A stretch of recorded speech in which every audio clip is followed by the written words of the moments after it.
Government کی کٹی میں جاتا ہے, اور باقی جو ہے ہمارا کنٹریبیوشن لائک اس میں آپ کے پارٹس آتے ہیں imported plus local parts plus local value addition, جو ہم نے مشینری لگائی ہوئی, پلانٹ لگایا ہوا ہے, پینٹ شاپ ہے ہماری, ویلڈ ہوتی ہے گاڑی, اسمبل ہوتے ہیں پارٹس. یہ ساری ایکٹیویٹی کرنے کے بعد فنش کوالٹی چیک کرنا, سارا کچھ کرنا, and our profit margin and dealers commission combine together 5 million. اگر میں 10 ملین روپے کی السٹریشن بتاتا آپ کو, اور 5 million is government duties and taxes, تو combine together duties and taxes and devaluation کا impact, that's the reason why car prices have gone significantly up. اب آپ پروفیٹیبل ہو گئے ہیں. Yes. So mashallah I would say in the journey we have been profitable. But yes there were times جب ہم نے خاص طور پہ جو 2023 اور 24 کا جو سال گزرا ہے اس میں we were bleeding and we were losing money. But since this project was implemented for the long haul, for good, like for the rest of our lives I would say. So like the business groups کا opinion یہ ہوتا ہے کہ یار ٹھیک ہے نقصان ہوا ہے but we will recover because اچھا وقت آئے گا. سو نا اب اچھا وقت جس کو میں کہہ رہا ہوں کہ اب وہ اچھا وقت ہمیں نظر آیا ہے. 2025 کا سال یہ جس میں ہم نے دیکھا ہے, ایون 2024-25 کا FY, جس میں جولائی کے بعد سے اگست آنورڈس ہر مہینے والیومس امپروو ہوتے گئے ہیں. اور ہمیں اور ہماری ابھی جو گاڑی کی لانچ ہوئی ہے جس میں ہم نے اسپورٹیج لانچ کی ہے, یہ وہ ٹائم ہے جو ہم سمجھتے ہیں کہ اکنامک سچویشن تھوڑی بہتر ہوئی ہے, لوگوں کا کانفیڈنس تھوڑا سا بحال ہوا ہے, لوگوں کا بائنگ پیٹرن اب امپروو ہوا ہے, گاڑیوں کی پرائسز اسٹیبل ہیں کیونکہ ابھی پیچھے کوئی سڈن ڈی ویلیویشن نہیں ہوئی جس کی وجہ سے گاڑیوں کی پرائس مینٹین ہوئی, اور گورنمنٹ نے بھی کوئی ایسے میجرز نہیں ہے جس کی وجہ سے مزید ٹیکسز لگایا جائے, کیونکہ گاڑیوں کے اس وقت اتنے ٹیکسز کہ میں نہیں ایکسپیکٹ کرتا کہ مزید کوئی گنجائش ہے ٹیکسز بڑھانے. بجٹ آنے والا ہے ویسے. اچھا اب مجھے یہ بتائیے کہ اگر ہم گلوبلی دیکھیں تو پروسیس کیا ہوتا ہے کہ جب کوئی آٹو انڈسٹری سیٹ اپ ہو رہی ہوتی ہے کوئی, تو اس میں کیا پہلے وینڈر انڈسٹری کو ڈیولپ کیا جاتا ہے یا سیدھا وہ پلانٹ لگا لیتے ہیں پھر بعد میں دیکھتے ہیں کہ ٹھیک ہے نہیں ملے گا تو امپورٹ کر لیں گے؟ دیکھیں اگر گلوبلی اچھا ہوتا یہ ہے کہ آپ پوری نا ویلیو چین کو دیکھتے ہیں. جب آپ کوئی پروجیکٹ کنسیڈر, جیسے میں آپ کو ایگزامپل دے رہا ہوں کہ اگر کیا کوئی گاڑی بناتا ہے گلوبلی تو پہلے وہ پوری اس کی پوری ویلیو چین دیکھتا ہے کہ اس کا یہ پارٹ وہ خود بنائیں گے یا یہ وینڈر سے بنائیں گے, کہ کیا کچھ اس خود بھی بناتے ہیں لوگ اور کچھ چیزیں جو وینڈر سے بائی کرتے ہیں, اور کچھ ان کی گروپ کمپنیز بھی کرتی ہیں. تو یس گلوبلی کوئی بھی پروڈکٹ لانچ سے پہلے اس کی ڈیزائننگ, اس کی R&D, اس کی ڈیزائننگ اینڈ اس کی ویلیو چین, پورا پارٹس پروڈکشن وہ کیسے ہوگی وہ پوری پہلے پلان ہوتی ہے.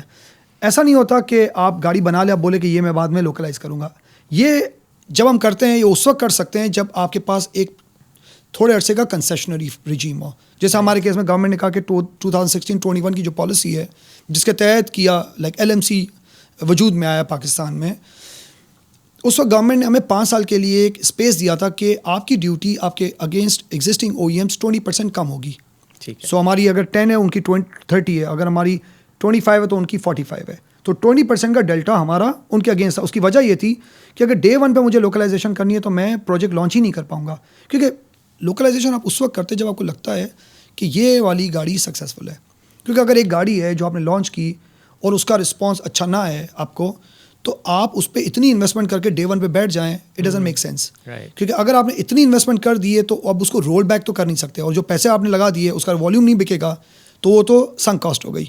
تو ہمارے کیس میں یہ ہوتا ہے, جیسے میں پاکستان پرسپیکٹیو سے کہوں کہ ہماری ہوتی ہے اب کوشش, کیونکہ ہم نے اب ایک سائیکل دیکھ لیا اپنی ساری پروڈکٹ لانچز کر کے, کون سی سکسیزفل تھیں, کون پہ زیادہ سکسیس نہیں ملی, یا کون سی ایسی ہیں جہاں پرابلم بہت زیادہ لوکلائزیشن کرنے کی ضرورت نہیں ہے, اور مے بی وہ اپنا ایک لائف سائیکل مکمل کر کے خود ہی ہم اس کو اسٹاپ کر دیں. لائک یہ آپ 3 طرح کے آپ کو ڈائنامکس پتہ چل جاتے ہیں. So you start working on localisation on those products of yours جہاں آپ کو لگتا ہے کہ اس پہ والیوم ایک سسٹینیبل ہے, ٹھیک ہے, تو اس کے اوپر آپ ڈے 1 سے پھر دن کام کرتے ہیں. اس کے لیے آپ انتظار نہیں کرتے کہ گاڑی لانچ ہونے کے بعد میں رسپانس دیکھوں گا, گاڑی ٹیک آف کرتی ہے تو ٹھیک ہے, نہیں کرتی تو میں لوکلائزیشن نہیں کروں. کیوں؟ If you do not do localisation day 1 پہ یہ انوائبل پروجیکٹ ہو جائے گا. بٹ یس یہ گلوبل OEMs کو شاید اتنا ایک ہے نا مارجن نہیں ملتا یہ ججمنٹ ایکسرسائز کرنے کا, کیونکہ انہوں نے جو پروڈکٹ بنایا نا وہ دنیا میں بیچنا ہے, تو انہوں نے پلان ہی اس کو اس طرح کیا. ہمارے لیے تھوڑا سا ایک فائدہ یہ ہے کہ ہم نے ان کی پروڈکٹس کو دنیا میں بکتا ہوا دیکھ لیا ہے, تو now we pick and choose those products جن کی ایک سکسیس اسٹوری دنیا میں ہے. تو ہمارے لیے وہ جو نا رسک آف فیلئر وہ بہت کم ہوتا ہے. تو ہمارے لیے لوکلائزیشن کا ڈیسیجن ڈے 1 پہ زیادہ آسان ہے کمپیئر ٹو لائک اگر میں کہوں کہ کسی اور کے لیے جو خود کر رہا ہو, like as an OEM global OEM like کیا اینڈ پوشو, ان کو ڈے 1 پہ ڈیسیجنس لینے پڑتے ہیں. کیونکہ پاکستان میں فیصل صاحب نے دیکھا یہ ہے کہ جو 3 بڑے برانڈز جاپنیز ان کی پریزنس اب کوئی 30-40 ایئرس سے بھی ہے, وہ 40 سال بعد بھی فلی لوکلائز نہیں ہوئے, اور یہ ایک بہت بڑی شکایت گورنمنٹ کو بھی تھی, اور ایک عام بھی جو کنزیومر ہے وہ سوچتا ہے نا کہ بھائی اتنے سالوں تک آپ نے جو ہے وینڈر انڈسٹری کو اتنا ڈیولپ نہیں کیا کہ اب بھی آپ امپورٹ کر رہے ہیں, اور اسی وجہ سے پھر ہمارا جو آف کورس اکنامک پرابلمز آتے ہیں, اس میں سائیکل آتی ہے کہ کرنسی ڈی ویلیو ہوتی ہے تو پھر افورڈیبلٹی بڑھ جاتی ہے, کم ہو جاتی ہے اور پرائسز بڑھ جاتی ہیں بیسکلی. تو یہ دیکھتے ہوئے بھی آپ نے جب انٹر ہوئے تو ذرا زیادہ لوکلائزیشن کی طرف نہیں گئے کہ کم از کم 50-60-70% تک, یا ابھی آپ کا کوئی ایسا پلان ہے جس میں آپ کہتے ہیں کہ جی یہ جو ماڈل ہے اس کی ہم اتنی % لوکلائزیشن کر لیں گے by the year so and so? So as we speak Pakistan کا جو کسٹم ٹیرف ہے, سو پاکستان کی جو اس وقت رجیم ہے آٹوموٹو سے ریلیٹڈ, اس میں there is nothing call mandatory localisation. In the past up until 2005-6 ایک رجیم ہوتی تھی ISDP, industry specific deletion programme. اس سے پہلے ہوتی تھی پروڈکٹ اسپیسیفک ڈیلیشن پروگرام. تو یہ ہوتا تھا کہ آپ نے ایک پرٹیکولر گاڑی کا اتنا portion index points, not percentage form میں, اس کو ہر پارٹ کو کچھ پوائنٹس ملتے تھے, اتنا آپ نے لوکلائز کرنا ہے. اگر آپ نہیں کریں گے تو دیر از اے ڈیلٹا, اس کا پینلٹی آپ کو CBU ریٹ آف ڈیوٹی لگے گی. 2006 میں گورنمنٹ نے کہا کہ نہیں, یہ مینڈیٹری پولیسنگ کرنا ہمارا کام نہیں ہے, ہم ٹیرف ایسے بنا دیں کہ اگر کوئی ایک پارٹ جو پاکستان میں کیپیبلٹی ہے لوکلائز کرنے کی, اگر وہ لوکلائز نہیں ہوتا تو اس OEM کو امپورٹ کرنے پہ وہ والا پارٹ زیادہ ڈیوٹی پے کرنی پڑے گی. اب آپ کو انہوں نے ایسا کر دیا کہ اب کاسٹ میرٹس ایسے ہو گئے کہ آپ اس کو امپورٹ کریں گے تو مہنگا پڑے گا, اگر آپ لوکلائز کریں گے تو سستا پڑے گا. تو آپ مارکیٹ میں کمپیٹ نہیں کر پائیں گے اگر آپ کنٹینیو کرتے ہیں امپورٹ کرنا. لوکلائزیشن جو ہم نے اچیو کی 40%, I think as a new internet, I think probably کسی نے بھی پاکستان میں اپنے انیشیل پیریڈ میں 40% لوکلائزیشن اچیو نہیں کی ہے. 60% کی لوکلائزیشن بھی اس وقت ہو جاتی ہے جب آپ آؤٹر اسکن پارٹس بھی خود تھرو پریس شاپ بنا رہے ہوں, تب جا کے آپ 60% کا لوکلائزیشن لیول اچیو کرتے ہیں. تب بھی وہ 40% ہے نا آپ کا, وہ پھر بھی باقی رہ چکے اس کے اندر انجن اینڈ ٹرانسمیشن, جس کا والیوم اتنا بڑا ہے چاہیے آپ کو جسٹیفائی کرنے کے لیے. تو میرا یہ ماننا ہے کہ جتنی زیادہ لوکلائزیشن ہوگی, جتنی ہم سیلف سسٹینیبل ہوں گے اپنے لوکل آپریشنس پہ یا لوکلی پروکیور کر کے, اتنا یہ جو سپلائی چین ڈسٹرپشن کے ایشوز آئے تھے پاسٹ میں, جب ویسلز اویلیبل نہیں تھے, کنٹینرز اویلیبل نہیں تھے, سیمی کنڈکٹرز کی شارٹیجز ہوئیں, اور کچھ اور بھی پارٹس جو بڑی مشکل سے ہمیں مل رہے تھے, تو ہم نے دیکھا کہ لاجسٹک کاسٹ بھی بڑھ گئی. تو لوکلائزیشن کا فائدہ یہ ہے کہ لوکلائزیشن کی وجہ سے آپ کی لاجسٹک کاسٹ بھی کم ہوتی ہے, آپ کی سپلائی چین بھی آپ کے کنٹرول میں رہتی ہے, اور کرنسی ڈی ویلیوشن جب آپ 100% امپورٹ کرتے ہیں پارٹ, تو پوری کٹ کے اوپر آپ کو ڈی ویلیوشن کا امپیکٹ آتا ہے. جبکہ لوکلائزیشن کی وجہ سے اف یو ہیو اچیو 60% تو اونلی 40% پہ ڈی ویلیوشن کا امپیکٹ آتا ہے. لیکن ایک اور المیہ ہمارا یہ ہے کہ جو 60% بھی ہم اچیو کرتے ہیں, it's not 100% localisation. There are still certain parts which are coming from outside Pakistan. ہو سکتا ہے اس کا ہم 80% ہم نے اس کو بھی لوکلائز کر دیا, but 20% still coming from outside Pakistan. تو اس 60% میں بھی آئی ووڈ سے کہ 20% کا ڈی ویلیوشن کا امپیکٹ آ سکتا ہے. بٹ یس, لوکلائزیشن پہ ہمارا اس حد تک وہ ہے فیتھ کہ ناٹ اونلی ہم لوکل وینڈر سے بائی کریں پارٹس. کچھ ہم نے اپنی کمپنی میں ایک 4 فیکٹریز لگائی ہوئی ہیں, اور جو پارٹس ہم خود بناتے ہیں. So parts like seats, parts like wire harness, air condition and injection moulding part جیسے بمپرز اینڈ گرلس, یہ خود ہم ان ہاؤس بناتے ہیں. اور باقی پارٹس گاڑیوں کے جو ہم تھرڈ پارٹی وینڈر سے بناتے ہیں. اور یہ پارٹ بھی بنانے کا ہمارا مقصد اس لیے تھا, یہ پارٹس جو ہے نا بہت زیادہ it has to do with quality, optics, functionality of the cars. ایک سیٹ کا کمفرٹ ایک بہت امپورٹنٹ ہے. بمپرز اینڈ گرلز آپ کے گاڑی کے آپٹکس کے لیے بہت امپورٹنٹ رول پلے کرتے ہیں. So we wanted to make sure کہ وہ چیز ہم خود کریں جس کا تعلق کوالٹی یا کسٹمر کی اپیل سے بہت زیادہ ہے, یا فنکشنالٹی آف دا کار سے بہت زیادہ ہے. اچھا, ناؤ آپ نے بات کی تھی کہ بیچ میں ہم نے دیکھا تھا کہ جب سپلائی چین ڈسرپشنز ہوئے تھے تو, اور گورنمنٹ کنٹرول بھی کر رہی تھی, تو ہم نے بہت ساری کمپنیز کو دیکھا جو لسٹڈ ہیں, آف کورس ان کا پتہ چلتا رہتا ہے کیونکہ اسٹاک ایکسچینج میں نوٹس آ جاتا ہے کہ پلانٹ شٹ ڈاؤن بھی ہوئے. تو آپ نے یہ ایکسپیرینس کیا, اور اس وقت کیا حالات ہیں؟ سو جب 2023-24 کا پیریڈ تھا, اسپیشلی کووڈ, اچھا کووڈ میں ہمیں اتنا ہٹ نہیں ہوا. کووڈ میں گلوبل مارکیٹس میں ڈفرینٹ چیلنجز تھے, ہمارے لیے آسانیاں تھیں کیونکہ ہمارے یہاں ڈیمانڈ بڑھ گئی تھی. تو کووڈ کا جو چیلنج تھا ہمارا تھا وہ سیمی کنڈکٹر کی شارٹیج. اچھا, اس میں یو کوڈنٹ ڈو مچ, جب تک آپ کو سیمی کنڈکٹر نہیں ملے گا آپ گاڑی کو فنش نہیں کر سکتے. ٹھیک ہے. لیکن اچھا اس کی وجہ سے ہمارا ڈیمانڈ زیادہ تھی, بٹ ہماری سپلائی میں ڈسٹرپشن تھی, تو ہمارے نان پروڈکشن ڈیز تھے اس وقت. پھر اس کے بعد جب گورنمنٹ نے امپورٹ پہ ریسٹرکشنز لگائیں, جب LC کے اوپر کنٹرول لگایا, تو پھر ہمیں ڈبل شفٹ. اچھا 2022 کی نومبر تک I would say we were running double shift operations. اس کے بعد جب 23 کا پیریڈ شروع ہوا تو we had to cut down to single shift operations. تو ہمیں پھر جو کیپیسٹی ہم نے ڈبل شپ لگائی تھی وہ کیپیسٹی ہماری بہت زیادہ ہو گئی کمپیئر ٹو جو ہماری ریالٹی آن دا گراؤنڈ تھی. بٹ جب گورنمنٹ نے امپوز کی ریسٹرکشن آن دا امپورٹ تب ہمیں نان پروڈکشن ڈیز کرنے پڑے, کیونکہ اس کے بعد اوبیسلی ہم جتنا انویسٹ کر چکے تھے اتنی ڈیمانڈ تھی, بٹ ڈیمانڈ اب ہو نہیں سکتی کیونکہ you couldn't supply. So non production days تھے. بٹ آج کی تاریخ میں we are running single shift operation smoothly. Government کی طرف سے کوئی ریسٹرکشن نہیں ہے, نہ ایل سی کھلنے پہ نہ ریٹائرمنٹ آف دا ڈاکیومنٹس پہ. سو ایف ایکس کی اویلیبلٹی بھی کوئی ایشو نہیں ہے اور L C opening is not an issue.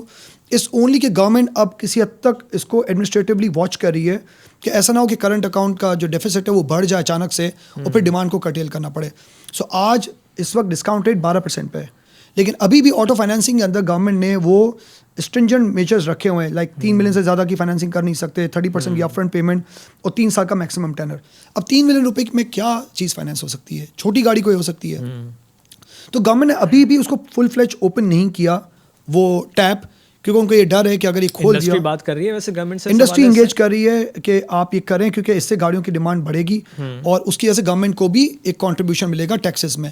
But government کو یہ فیئر ہے کہ اگر یہ کھول دیں گے تو ایسا نہ ہو کہ ڈیمانڈ آٹوموٹیو کی بڑھ جائے اور اس کے بعد وہ کرنٹ اکاؤنٹ کا جو ہمارا جو چیلنج ہے وہ دوبارہ سے ارائز ہو جائے. اچھا, آپ نے ای ویز بھی لانچ کیے ہیں. اب ای ویز میں ایک بڑی بات یہ ہے کہ چارجنگ اسٹیشنز ابھی بہت زیادہ اویلیبل نہیں ہیں, تو یہ ایک بڑا چیلنج ہے. تو اس کو آپ کیسے جو کنزیومر کو کیسے بتا رہے ہیں کہ کیسے اس کو؟ سو ہم نے ایز اے کمپنی دیکھیں جو ہمارے کنٹرول میں وہ ہم کر رہے ہیں. اوبیسلی گرینڈ اسکیل پہ ابھی ہم نے کام نہیں شروع کیا, لیکن ہمارا اس وقت پورے پاکستان میں کیا کہ 29 شو روم ہے 16 سٹیز آف پاکستان میں, اور پوچھو کہ ہمارے تقریباً 9 شو رومز ہیں 6 سٹیز آف پاکستان میں. تو کیا کہ جتنے بھی 29 شو رومز اس میں 16 شو رومز ہم نے ڈکلیئر کیے ہوئے ہیں ایز ای وی اور فلیگ شپ شو رومز.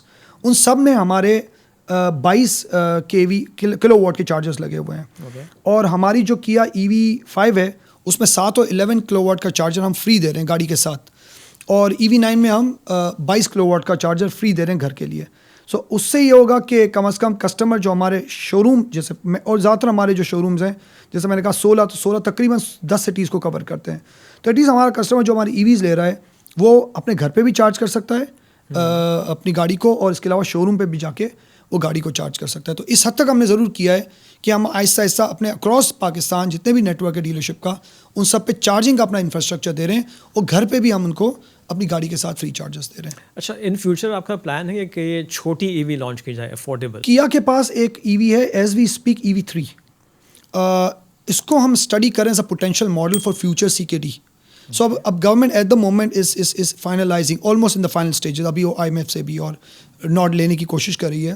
آج اخبار میں آیا ہے کہ IMF کہہ رہا ہے کہ کوئی ٹیکس کنسیشن نہ دیں ای ویز کو بھی. یس, سو ہم ویٹ کر رہے ہیں اس پالیسی کا, کیونکہ دیکھیں اٹس ناٹ کہ کنسیشن گورنمنٹ دے, وی وانٹ اے پالیسی. اب وہ پالیسی کو دیکھ کے ہم ڈیسائڈ کریں گے کہ کیا ای وی کو CKD میں کرنا وائبل ہے کہ نہیں ہے, کیونکہ آج ای وی CKD ورسز CBU میں کوئی بڑا فرق نہیں ہے زیادہ ان terms of duties and taxes. تو آج اگر آپ مجھ سے پوچھیں تو شاید کوئی وائبلٹی نہیں بنتی CKD میں ای وی کرنا ایز وی اسپیک. لیکن جو اس وقت گورنمنٹ جس طرف جا رہی ہے, جس طرح کا انہوں نے پروپوزل بنایا ہے, لیٹس سی کیا ہوتا ہے. اس پروپوزل پہ CKD EV وائبل ہو جائے گی. اگر وہ ہوتی ہے تو وی آر پلاننگ کہ ہم ایک EV3 یا EV5 ویل اسٹڈنگ بوتھ کہ کس کو ہم پوٹینشلی کنسیڈر کر سکتے ہیں to bring as CKD EV in Pakistan. تو چھوٹی گاڑی EV3 ہے ابھی ایز وی اسپیک.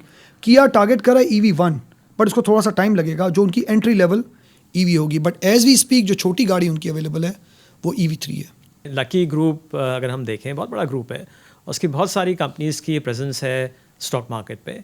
کیا موٹرز کو لسٹ کرانے کا کوئی پلان ہے؟ دیکھیں ایز وی اسپیک ہمارا کوئی پلان فی الحال لسٹ کرانے کا نہیں ہے. ول سی کہ ہاؤ مارکیٹ ریئیکٹس, کتنا like obviously we want to یہ ایک پہلا سائیکل آف لانچز ہم کر چکے ہیں. اچھا, ایک اور چیز میں تھوڑا سا مینشن کرنا چاہوں گا آپ کے توسط سے. اچھا, we have 2 car brands Kia and Peugeot, and we also have Samsung mobile manufacturing with in this company. تو ہم کافی ڈائیورسفائڈ ہیں, اور میں نے ابھی آپ کو ایکسپلین کیا کہ آٹو پارٹس بھی ہم خود بناتے ہیں. تو ہماری واحد کمپنی ہے اس وقت پاکستان میں. اس طرح کا ماڈل بالکل یونیک ہے جس کے اندر ناٹ اونلی گاڑیاں بن رہی ہیں, گاڑیوں کے پارٹس بھی بن رہے ہیں, اور موبائل فونز بھی ہم پاکستان میں سیمسنگ کے لیے اسمبل کرتے ہیں. سو اس کی ویلیویشن کافی بڑی ہے اگر میں اس کو کروں سارے ڈائنامکس کو دیکھتے ہوئے کہ ڈائیورسفیکیشن بھی ہے, آٹوموٹیو میں بھی, الیکٹرانکس میں بھی, اور لوکل پارٹس بھی بناتے ہیں. لیکن ایز وی اسپیک اس وقت لسٹنگ کا کوئی پلان نہیں ہے فی الحال. اکثر مجھے جو کچھ فیڈ بیک ملتی ہے دوستوں سے سوشل سرکل میں کہ کچھ ماڈلز جو آپ کے ہیں, آئی ول ناٹ ٹیک نیمز, وہاں پہ آفٹر سیل سروس کے ایشوز ہیں, کبھی پارٹس نہیں اویلیبل ہوتے یا لمبا ویٹ ہوتا ہے. تو یہ آپ بھی اپنے کسٹمرز کی جو فیڈ بیک ہے وہ لیتے ہیں, یہ ایسے جی. ہیں؟ سو ایک چیز میں آپ کو پراؤڈلی کہوں گا کہ we are customer centric organisation, اور ہمارا ایک اسپیسیفک ڈپارٹمنٹ ہے جس کو ہم کہتے ہیں customer relations department. Every month ہم جو گاڑیاں ڈلیور کرتے ہیں یا گاڑیاں سروس کرتے ہیں, ان سب کے سارے کسٹمرس کو ہم ریچ آؤٹ کرتے ہیں, ان سے فیڈ بیک لیتے ہیں, اور ہمارا ایک کیا کا اور پوجو کا ایک ڈیفائنڈ ایک کویشچن ہے جس کے اوپر ہم سوال پوچھتے ہیں. And we take customers feedback very seriously. اگر کسی کے پارٹس, جیسے فرض کریں کسی کا پارٹ اویلیبل نہیں ہے گاڑی کا, وہ گاڑی آف روڈ ہو گئی ہے یا گاڑی وہ نہیں چلا پا رہا because of any reason, they raise these questions through a call, they reach out to call centre ہمیں بتاتا ہے, and we take immediate measures. دیکھیں ہوتا یہ ہے کہ گاڑیوں میں you are dependent upon O E Ms also. So اگر فرض کرو میں ہوں لکی موٹر جس کے پاس کیا پوجو برانڈ ہے, بٹ میں نے کیا اور پوجو کے گلوبل سے وہ پارٹ سیکیور کرنے ہیں, ایٹ ٹائمز ان کے یہاں بھی شارٹیج ہوتی ہے. بٹ ہم کوشش یہ کرتے ہیں کہ جہاں ہم ایئر لفٹ کرا سکتے ہیں وہ ہم ایئر لفٹ کرا لیتے ہیں. اچھا, ہم اسٹاک کا لیول اتنا رکھتے ہیں کہ ایسا نہیں ہو کہ ہم بالکل ہی زیرو پہ کام کر رہے ہوں کہ کسی کی ڈیمانڈ آتی ہے ہمارے پاس نہ ہو. لیکن اگر کبھی ایسا ہوتا ہے تو ہم یہ بھی کرتے ہیں کہ جہاں کسٹمر بہت زیادہ سفر کر رہا ہو یا ہمیں لگتا ہے کہ وہ انجسٹ ہے اس کے ساتھ, تو یہ ہم ان کو کٹسی کارڈز بھی دیتے ہیں جسٹ ٹو میک شیور کہ کسٹمر جو ہے وہ گاڑی کے بغیر نہ ہو. تو یس, ہماری پوری کوشش ہوتی ہے کہ گاڑیوں کے پارٹس کی اویلیبلٹی ہو, ان کو زیادہ ویٹ نہ کرنا پڑے, ٹاپ ناچ کسٹمر سروس ہو. لیکن یس, اتنے بڑے گیم میں کبھی کبھی ایسا ہوتا بھی ہے کہ ایک پارٹ کی اچانک سے ہمارے پاس اسٹاک کم تھا اور ڈیمانڈ زیادہ آ گئی, اس کو سیکیور کرنے میں ہمیں وہاں سے سپورٹ نہیں مل رہا. کوشش ہم کرتے ہیں بائی ایئر لفٹ کرا لیں, ہم پیسے کو نہیں دیکھتے اس وقت, ہم کہتے ہیں ایئر لفٹ کرا لو کہ customer is important. But yes, there are certain cases جہاں کسٹمر پھر بھی سفر کرتا ہے, اور ہم کوشش کرتے ہیں کہ اس کو کسی طرح سے اکوموڈیٹ کریں بائی وے آف سے giving courtesy car for the time being. ٹھیک ہے Faisal sahab, thank you very much. Pleasure, thank you very much. Thank you.